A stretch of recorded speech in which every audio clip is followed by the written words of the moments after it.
Welcome to the Joseph Goldstein Insight Hour. This podcast is an expression of our shared interest in self-discovery. Join Joseph as he shares his deep knowledge of the path of mindfulness. If you are interested in supporting this podcast, please go to BeHereNowNetwork.com/Joseph.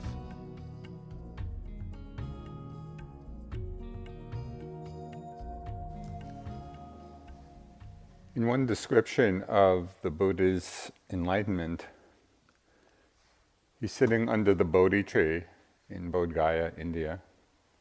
And it said that when he sat down, he sat with the resolve that he was not going to get up from his seat until he had achieved full realization. So imagine coming into the hall with that resolution. Some indication of the strength of his mind and I guess his good karma, fortunately, that very evening.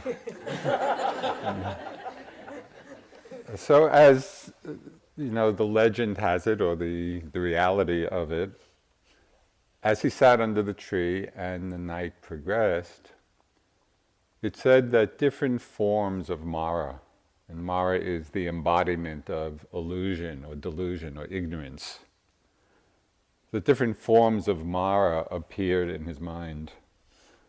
You know, during the course of the night, there were terrifying visions of violence and aggression. And there were very seductive visions, you know, of heavenly and celestial pleasures.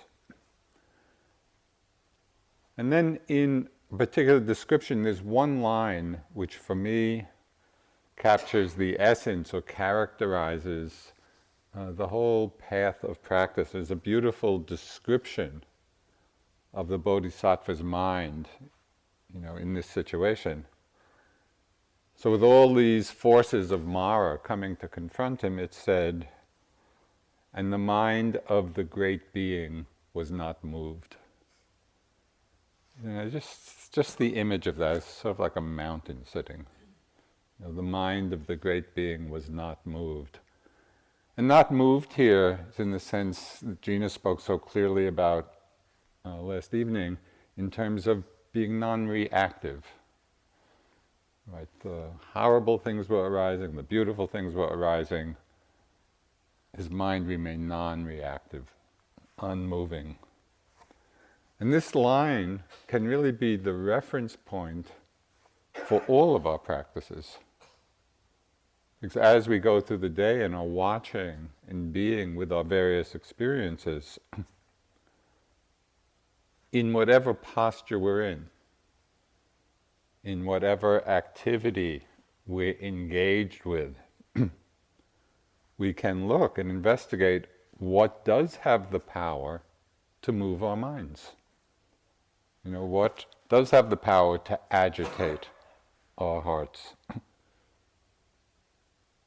How does our mind get seduced by various experiences? This is what we can learn on retreat, in the beauty of the silence and the retreat and the non-distracted awareness. We really learn about ourselves. Now we experience agitation and seduction on both very obvious levels that we may be very familiar with, but also some very subtle levels of agitation and seduction. You know, we're all familiar with being overwhelmed by different emotions at times. So that's, I think, a familiar experience for all of us at one time or another. We can get lost in, or we could say seduced by various moods that we're in. You know, become completely caught up in the mood, or lost in and identified with the different thoughts that are running through our minds. And on the most subtle level, and this takes quite a bit of training and awareness to begin to see how we become identified with consciousness itself. How we create a sense of self, a sense of ego self, in our very identification with knowing. So there are all these levels, to our practice. And as we deepen in our practice, we begin to explore these different levels. So in the teachings, the Buddha highlighted a number of these particularly seductive mind states. In a way, he made it easy for us, but because he pointed out, he was very specific and very clear, these mind states have the power to seduce us, to trap us again and again. And he called them the 5 hindrances. And many of you are probably familiar with them, of desire and aversion and sleepiness, restlessness and doubt. So it's essential in our practice that we learn how to recognize these particular states, because they are deeply ingrained habits of mind.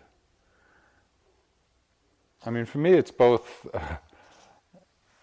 I would say it's both encouraging and discouraging at the same time, that these very states that we all experience right here, of wanting and restlessness and sleepiness and doubt, are the very same ones the Buddha was talking about 2,600 years ago.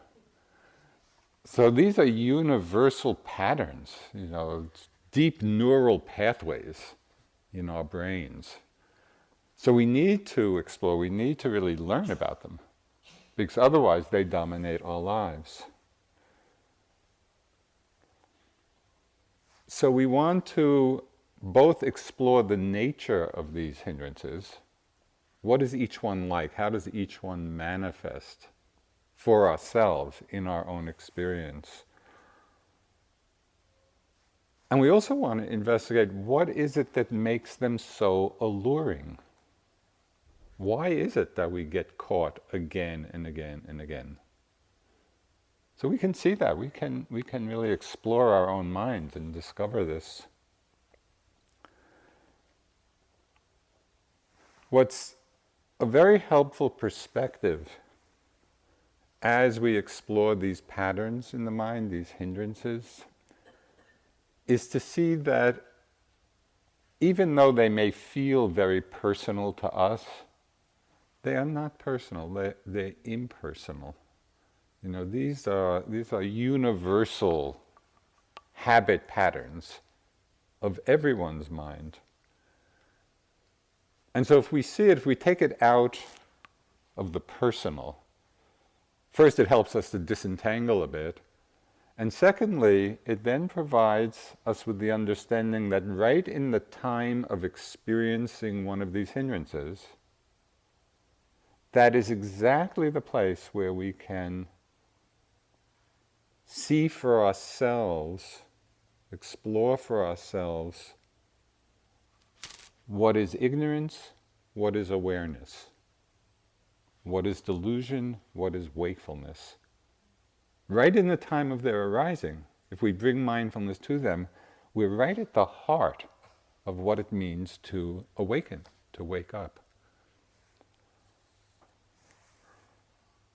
If we have this attitude, then in a very surprising way, and I've experienced this many times, we actually become happy to see the hindrances, because we'd rather see them and understand them than not see them and act them out. Right? So instead of being self-judgmental or thinking, oh, our practice is no good, every time we actually are aware of one of the hindrances, oh, good. This is a chance to understand something. And so this changes our relationship to these patterns. And the more we practice being with them and staying mindful of them, these strong seductive emotions, the more stable our awareness becomes. It's as if we're actually in the stream of that line about the bodhisattva. and the mind of the great being was not moved. So maybe for us, even if it's for a few moments at a time, as we experience different difficulties, and our minds, somewhat less than great beings, are not moved. But we can taste it. We can get a sense of the potential. So tonight I'd like to speak about just two of the hindrances, because a lot can be said about each one of them. But I wanted to go into a little more depth about two in particular. And that is the hindrances of doubt and aversion. So there are a couple of steps in working with all five of the hindrances. And the first step is learning how to recognize them when they arise.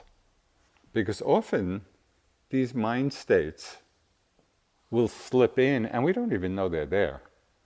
They're so seductive, we get lost in them and are just living in them and acting them out, and we're not aware that they're present. So the first step is really learning to recognize them when they arise, to recognize the telltale signs of doubt and aversion, and the rest as well. The reason this recognition is so important, because as we'll see, very often these hindrances come disguised. They come masquerading as something helpful, as something good, as something skillful. And if we are not on the ball, we believe that. We fall for their disguise. So this recognition, this is a very key point. We have to see them for what they are and not be deceived, because Mara is exceedingly ingenious. The mind can fool us in so many ways. So doubt. To begin with, it's helpful to understand that in English, the word doubt can actually refer to several different mind states, one of which is actually skillful and another is not skillful, not helpful. So what's the skillful kind of doubt? Well, that is the mind that inquires, that investigates, that doesn't just fall into dogmatic belief, right? And so the doubting mind in that sense is really helpful. It's like, what is this? What is this experience? What is it about? Not just assuming that we know or believing something without examination. So that kind of doubt is good. And actually the Buddha encouraged that kind of inquiry. He said, find out for yourselves what is helpful, what is skillful, what is useful. Don't just believe. Don't believe what I say, don't believe what's in the books. Really test it and see. So this is the good kind of doubt. The unskillful doubt, the one which really is a hindrance, we might just use the term skeptical doubt. And this is the mind state of endless uncertainty or indecision. It's the opposite of being confident. It's like being at a crossroads and not knowing which way to go. And the mind simply goes back and forth. Is it this way? Is it that way? Should I go this way? Should I go that way? And we don't go any place. So in that way, doubt really stops us in our tracks. Of all the hindrances, of all the five hindrances, skeptical doubt, when it's unnoticed, is the most harmful. It's the most dangerous. Because it has the power to bring our practice, and very often in different aspects in our lives, it has the power to bring us to a standstill of not being able to move forward. With all the other hindrances of desire and aversion and sleepiness and restlessness, we're still in the ballpark. We're kind of in the game. We're going through storms, but we're in there. When skeptical doubt is strong, we're not even in the game anymore. That's the power of it. Because with doubt, this kind of doubt, it doesn't even give us the chance to take a wrong turn and then to learn from our mistakes. We're frozen through indecision, through uncertainty. Well, some of you may have read the book or seen the movie Life of Pi. The book was by Jan Martel. There's a wonderful line in the book which describes perfectly the debilitating power of doubt. He wrote, "To choose doubt as a philosophy of life is akin to choosing immovability as a means of transportation." That's what doubt does.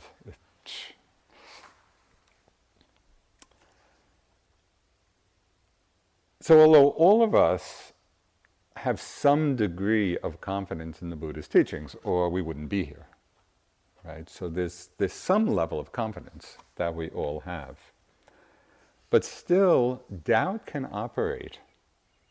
Even when we have, a fair confidence in the teachings, doubt still can show itself in so many different ways.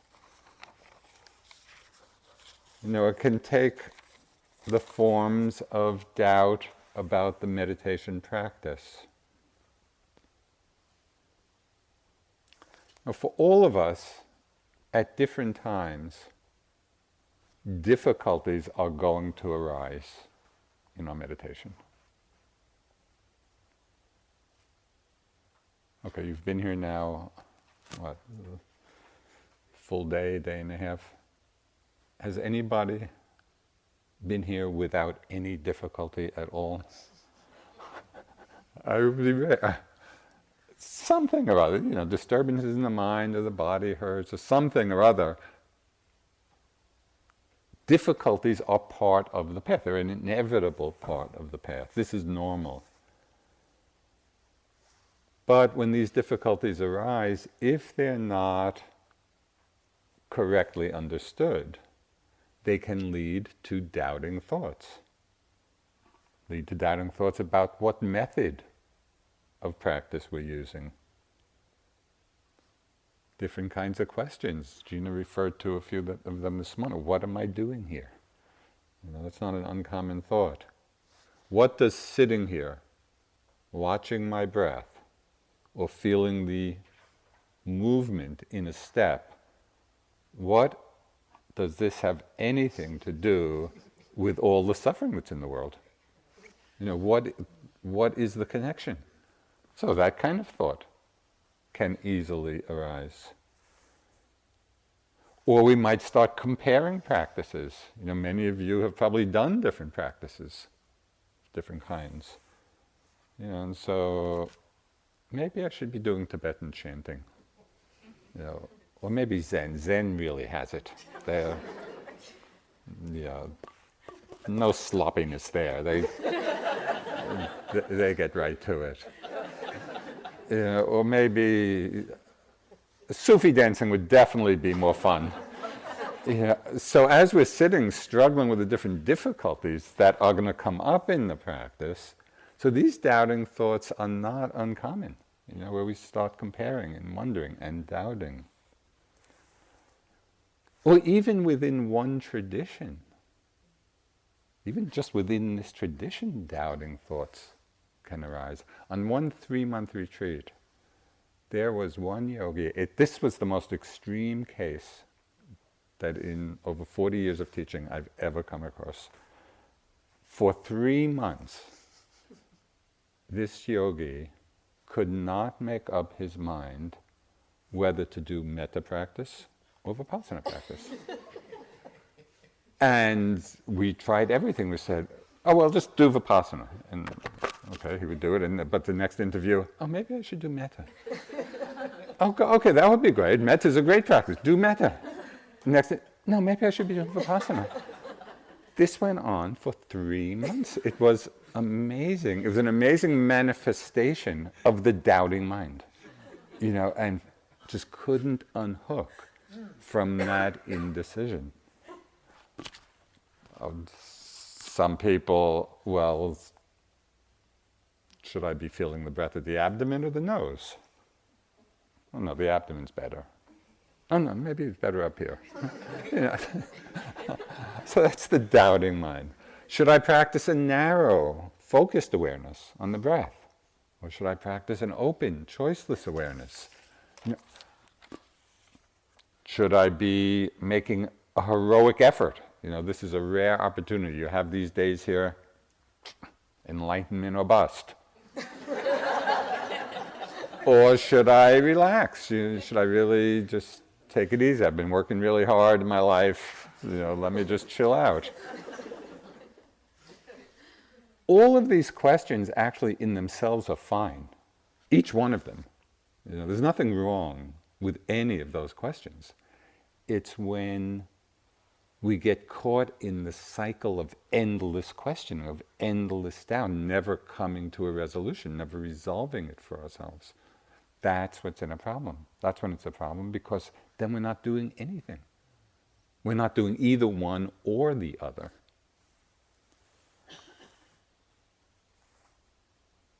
So when we see this happening in the mind, it's important to recognize, to label, to note, oh, this is doubt. So that we're not fooled by it. We reckon this is the doubting mind. And in that moment, we're becoming mindful of it rather than lost in it. And right there, the mind has become free.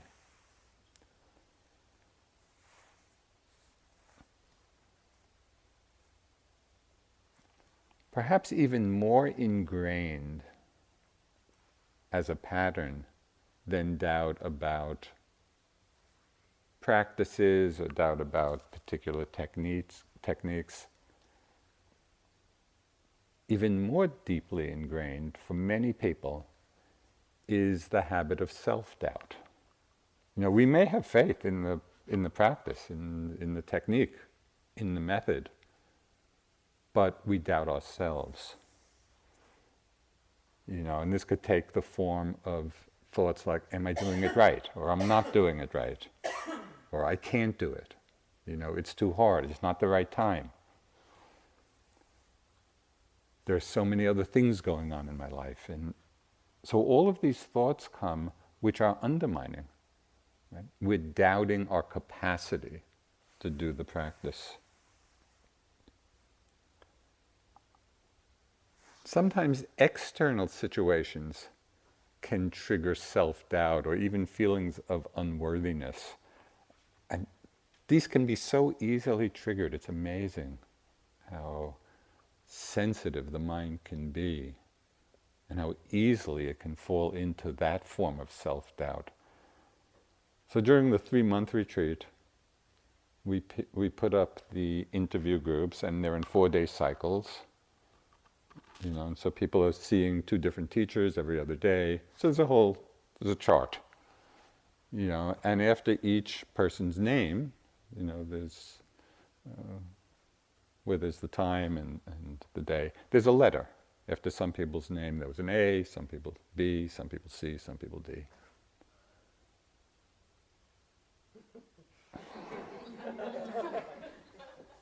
I'm sure you can imagine, oh, there's a D after my name.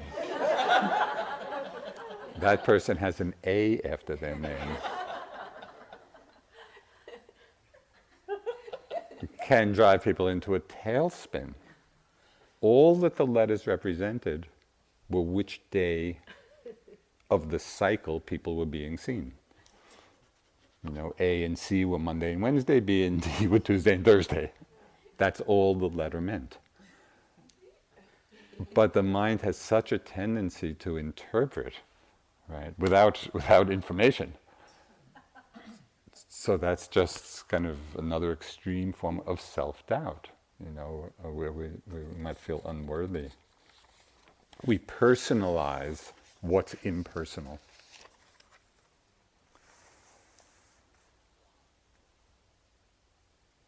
It's really important to pay attention to all these forms of doubt, but I think particularly to the different forms of self-doubt, because this can become, a tremendous obstacle not only in our meditation practice, but in our lives.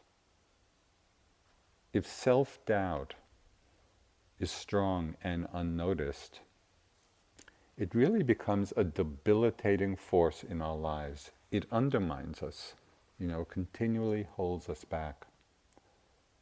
But it's just a thought pattern in the mind. We can actually see it and understand it and be free of it. There's a very interesting phrase in English, where we say someone is plagued by doubt. So that's an interesting phrase, plagued by doubt. Because doubt is like a plague. That's the effect it has. Instead of allowing us to make the experiment, whatever it may be, whether it's in meditation or anything else in our lives, instead of allowing us just to dive in and make the experiment and see for ourselves whether the particular activity has value or doesn't have value, when self-doubt is there, or different kinds of doubt, then we just get caught, in this endless speculation. We're caught in a standstill. We don't do anything. So these doubts then have a self-fulfilling prophecy, because staying lost in self-doubt really is useless. And so it just is reaffirming itself. Yeah, this is useless. And it is useless because self-doubt doesn't allow us to move forward. So it's likened to a thorn that keeps jabbing. And if there's a thorn that keeps jabbing, what happens? The mind gets irritable. It gets discouraged. It gets dissatisfied. That's the effect that doubt has in the mind.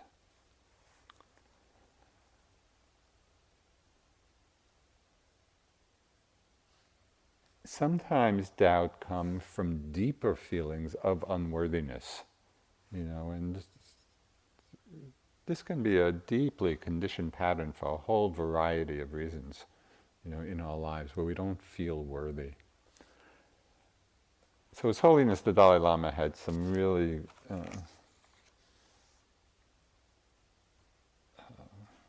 strikingly direct words about this. And it was actually, he was visiting IMS. This was back in the 70s. And somebody asked him a question about this. Because unworthiness, or self-hatred, things like that, there wasn't even a word in Tibetan for that. It was so foreign to that culture. So he had to have it explained to him, of what was meant. And so the question was, I do not feel worthwhile as a person. How can I work on this as a beginning meditation student? So this was his answer, and it was just so strikingly direct. You should not be discouraged. Your feeling of I am of no value is wrong, absolutely wrong. You are deceiving yourself. So it's very striking, because usually, in his talks, it's kind of very soft and cuddly. But here it's just, that thought is a wrong thought. I'm of no value. So then later, there's another Tibetan teacher, Sokni Rinpoche, who's a contemporary teacher, younger, and very, very skilled with Westerners.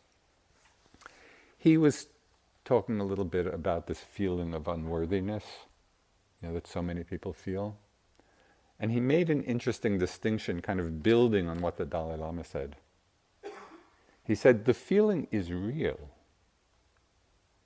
because we actually feel it. It's real, but not true.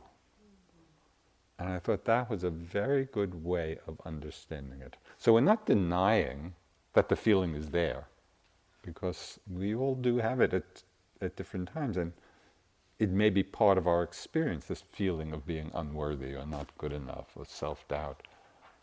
So it's real, but it is not true. Because we all have the potential for awakening, for liberation.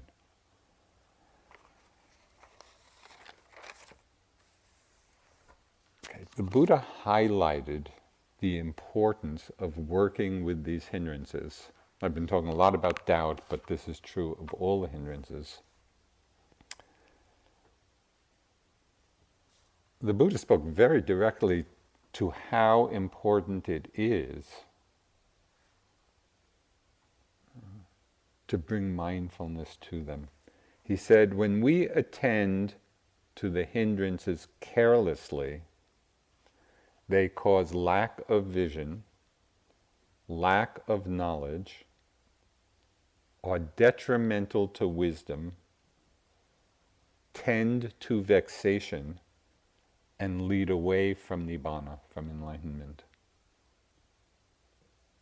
So he's saying, if we don't attend to these mind states carefully, if we're careless about them in our meditation, in our lives, that has consequences. And causes lack of vision, lack of knowledge, detrimental to wisdom, tending to vexation, to being upset, leading away from awakening.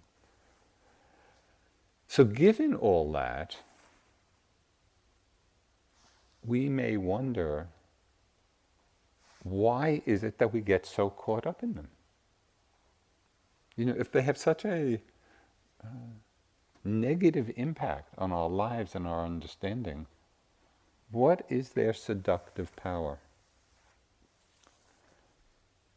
So if we take the first step of recognizing them when they arise, and this is essential, so I would really suggest and encourage you, in your practice throughout the whole day, keep an eye out for the arising of doubt and the other hindrances as well, and some of which we'll talk about.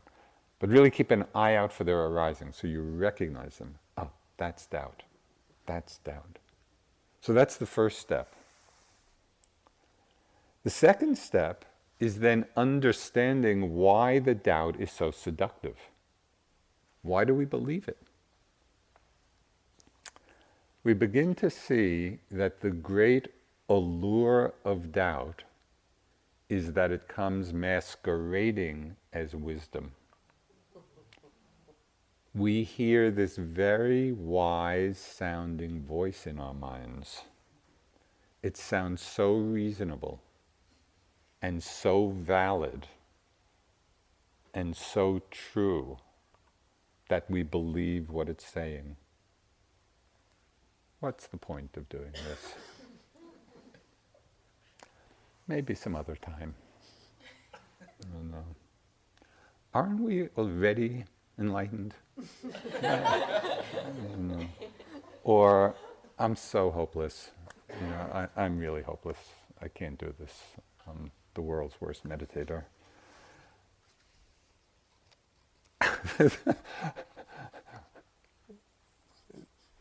It's amazing how wise sounding these voices can be, as if they're telling us the truth. So we have to be on the alert, not to be taken in by the masquerade, of doubt as wisdom. We have to see it for what it is.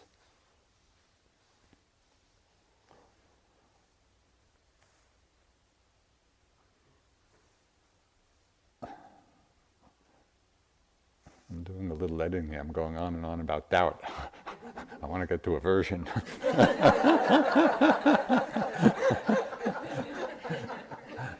one more thing.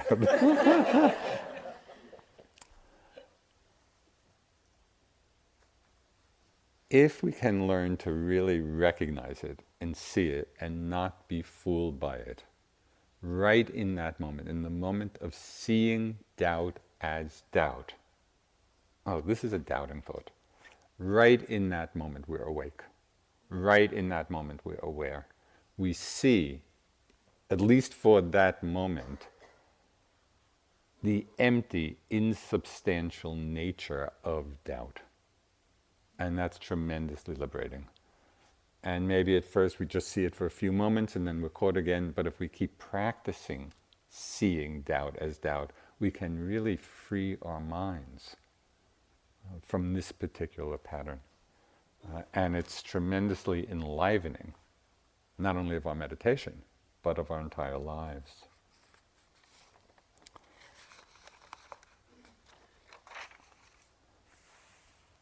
Okay, so another state that is very powerfully conditioned in our lives is aversion. And we experience aversion in a wide variety of ways. It has many flavors. Anger, hatred, annoyance, irritation, fear, ill will, the judging mind. All of these are just different manifestations of aversion. And they're all conditioned reactions to what we find unpleasant. So Gina was talking about this morning. Something unpleasant comes and our conditioned reaction in one way or another is to feel aversion to it. So this is the habit pattern. But as with doubt, we can learn to recognize this response. We can investigate the nature of each of these mind states, of anger, of hatred, of fear, of ill will, of annoyance, and see why they have such a hold on our minds. Aversion arises in some pretty predictable ways. One of the most obvious, which has already been talked about and you've seen probably many times today, it arises very easily with regard to physical pain. We're sitting or moving about or just in our lives, there's pain in the body. It's a rare individual who will say, oh, good. Maybe now after a few days of practice you can do that. But mostly the conditioned reaction is, I don't like this, right? And so we feel the contraction, the pushing away, the aversion towards it. The dislike of it, even sometimes the hatred of it.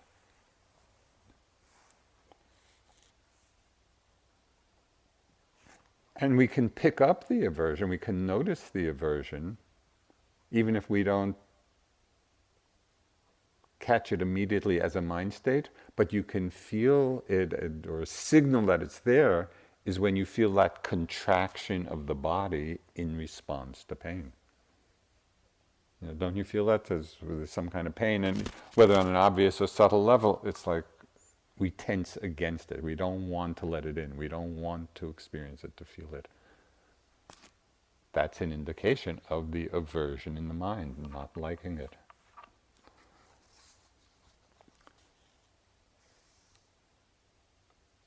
So one little meditative hint.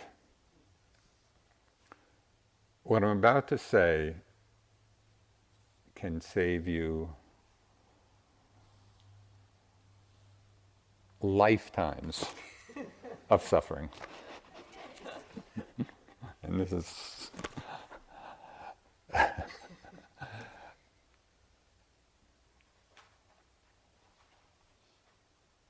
da, da, da, da.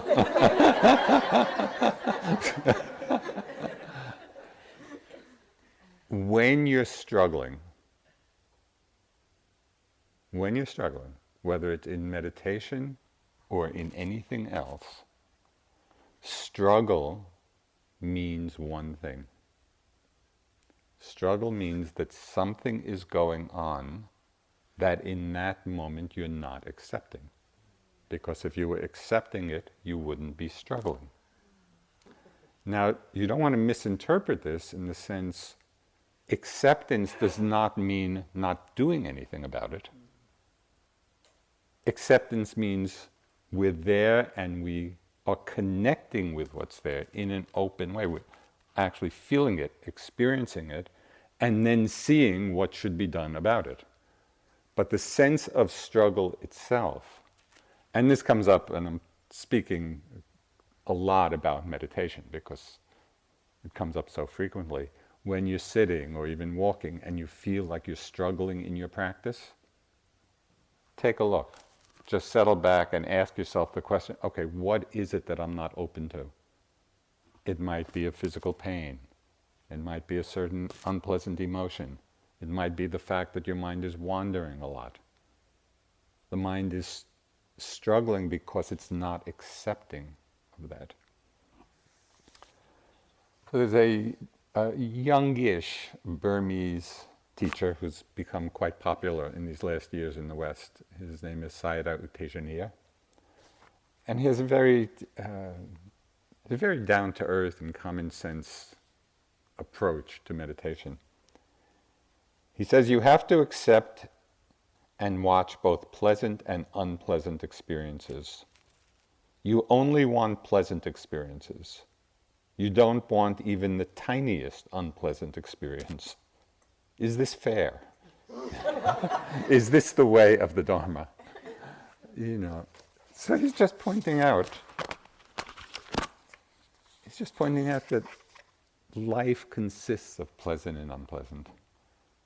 And our practice, and it needs practice, we need to practice it, is being willing to open to both. Because otherwise, we're in a place of struggle.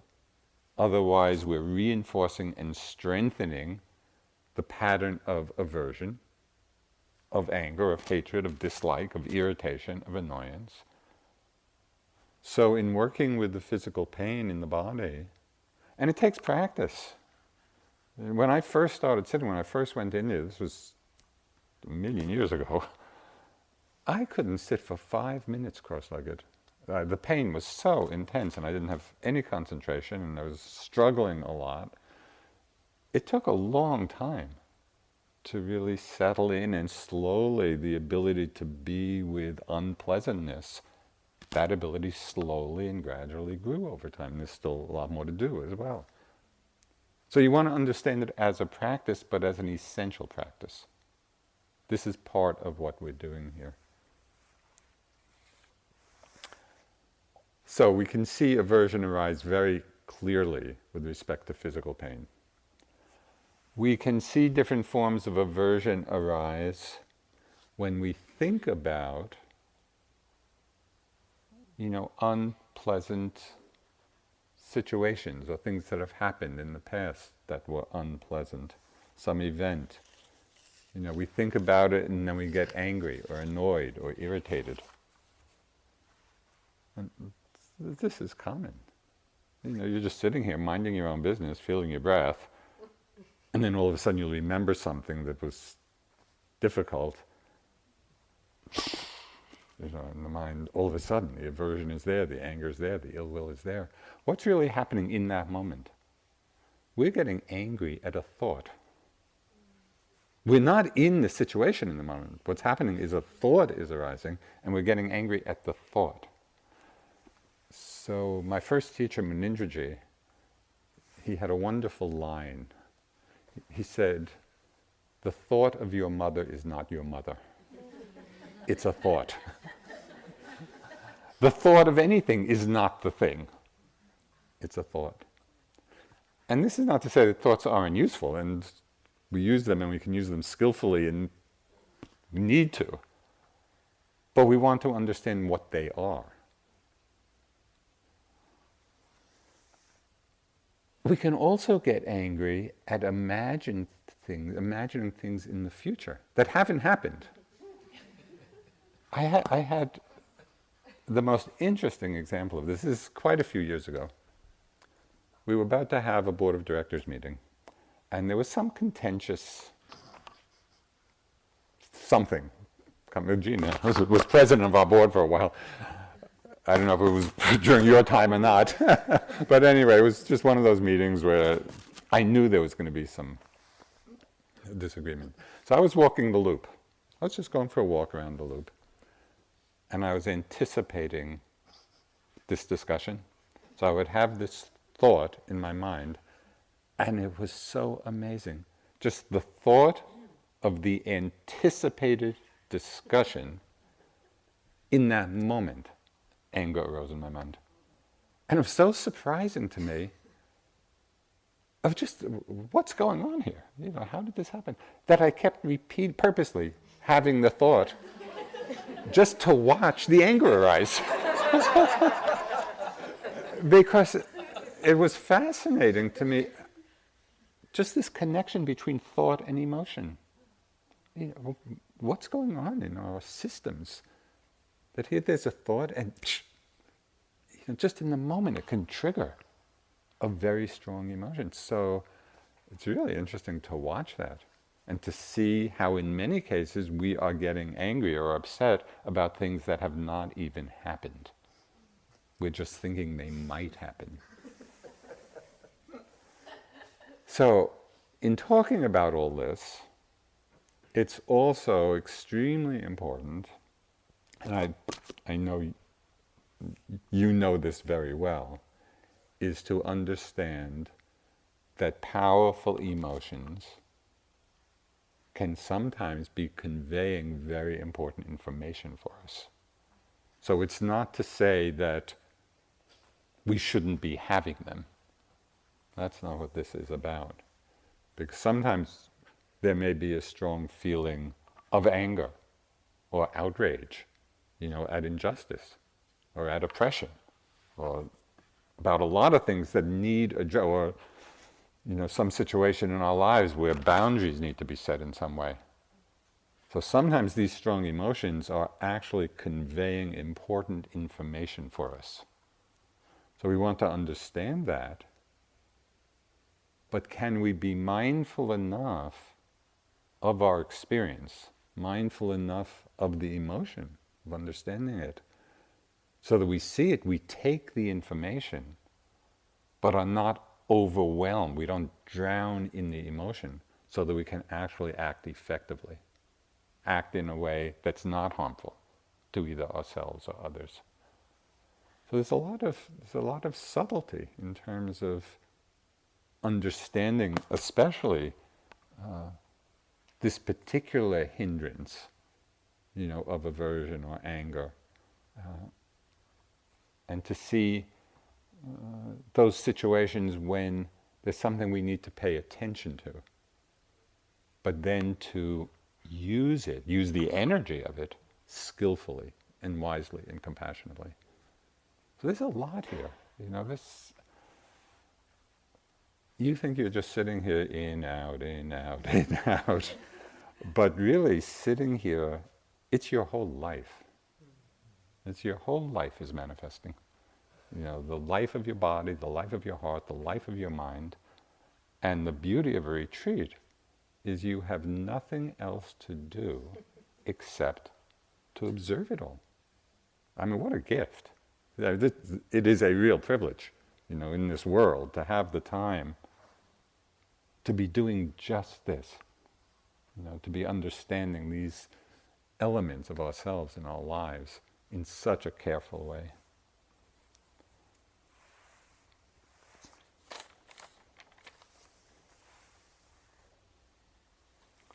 We can get annoyed, irritated, just by little things on retreat. If we are going through a difficult time and maybe we're feeling grumpy or discouraged, the littlest thing that somebody else does can irritate us no end. There's something. There are two opposing. What's the word? Patterns that often arise on retreat.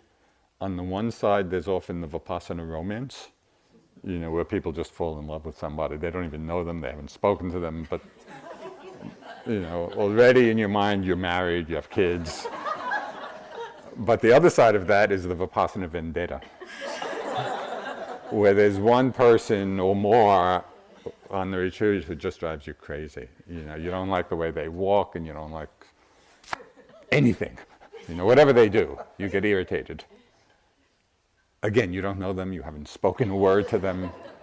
It's all a projection of one's own mind. But it happens, And so this is also a good example not to get caught by these patterns, but to, that's aversion, that's ill will. So we begin to see and understand it, so we're not identified with it.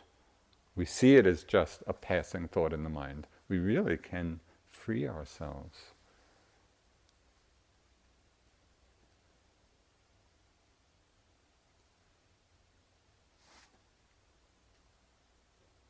Okay, I hadn't planned to talk about this, but it's one little exercise you could do and ties in to working with this kind of aversion.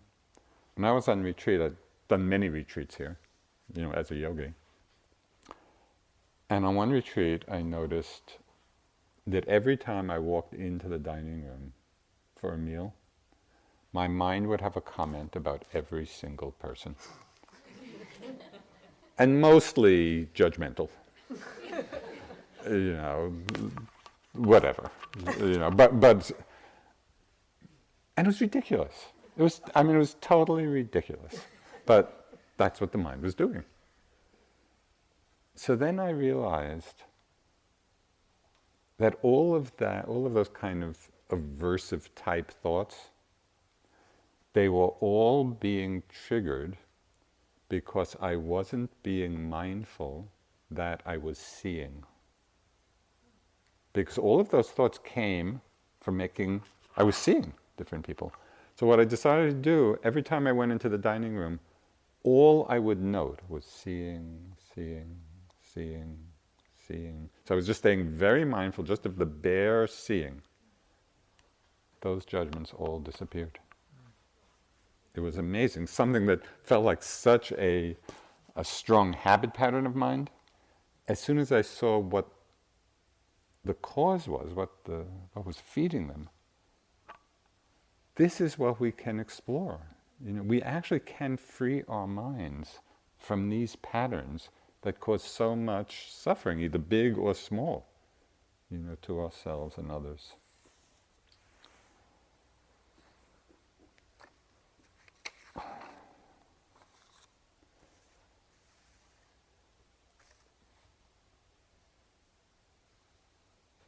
So a question, after we learn to recognize the various forms aversion take for us, and they're quite individualized. We have to see each one for ourselves.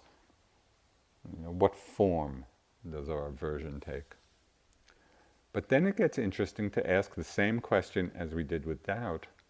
Why is it so seductive?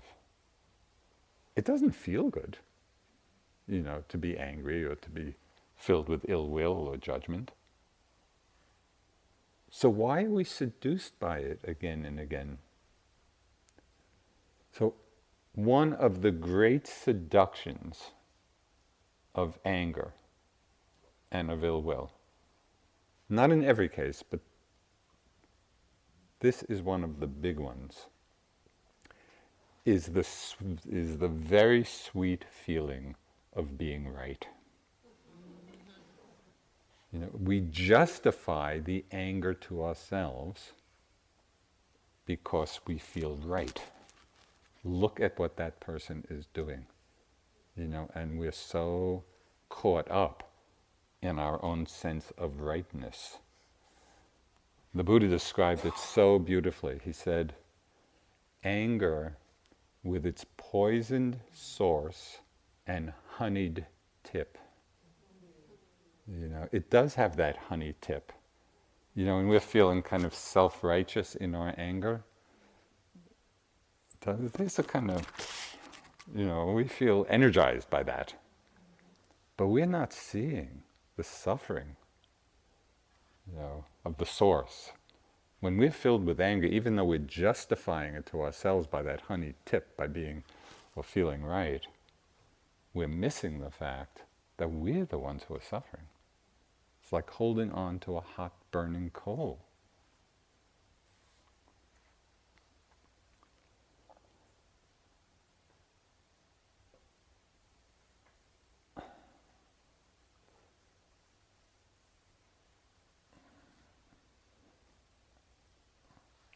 My first teacher, Munindraji, would often give 3-hour Dharma talks. And I hated them. So I am very conscious.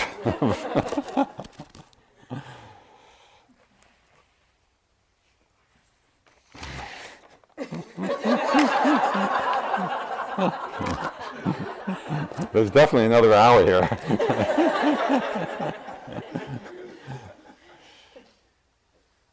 Okay, so I'm going to wrap this up. One of the things we need to be watchful of as we're working with aversion, first to see how we can feed it, by this feeling of being right and justifying it to ourselves and missing the suffering that's really there. Another way we feed the aversion in us is by having aversion to it. So if we're judging the anger, or judging the ill will, or having aversion towards the aversion, it's not a very effective strategy, because we're just feeding it, we're just strengthening it. And so we have to really become aware of our attitude about the aversion when it arises. And remember, aversion can take many forms: anger, hatred, fear, irritation, annoyance. It's a whole range. What's our attitude towards these feelings? If you hate these feelings, right, if you have aversion to them, if you want to get rid of them, you are strengthening them. So you need to check the attitude as these feelings come up. Oh, fear feels like this. You want to be investigating it. Anger, oh, this feels like this. This is what it's like. Rage feels like this. So we're not condemning it and we're not identifying with it. We're just exploring its nature. And in that we begin to see its very impermanent nature. It's there out of certain conditions and it passes away. Just want to read Thich Nhat Hanh, if I have it here. He writes so beautifully, the Vietnamese Zen master and peace activist, he writes so beautifully and speaks so beautifully. He says, the Buddhist attitude is to take care of anger. We don't suppress it, we don't run away from it, we just breathe and hold our anger in our arms with utmost tenderness. The anger is no longer alone, it is with our mindfulness. If you keep breathing, mindfulness particles will infiltrate the anger. If you keep shining your compassion and understanding on it, your anger will soon crack and you will be able to look into its depths and see its roots. So that's how we have to hold it, and that's how we can come to understand it. So we'll be talking more about this in our meditation practice and the other hindrances. But I hope you have some sense of how important it is to really be open to and understand and investigate these powerful tendencies of mind. Because if we don't, then we're just acting them out in our lives. And it causes a lot of trouble and suffering for ourselves and for others. But when we can be mindful of them, they're going to come. These are universal forces in the mind. If we can be mindful of them, they actually become the path to our awakening.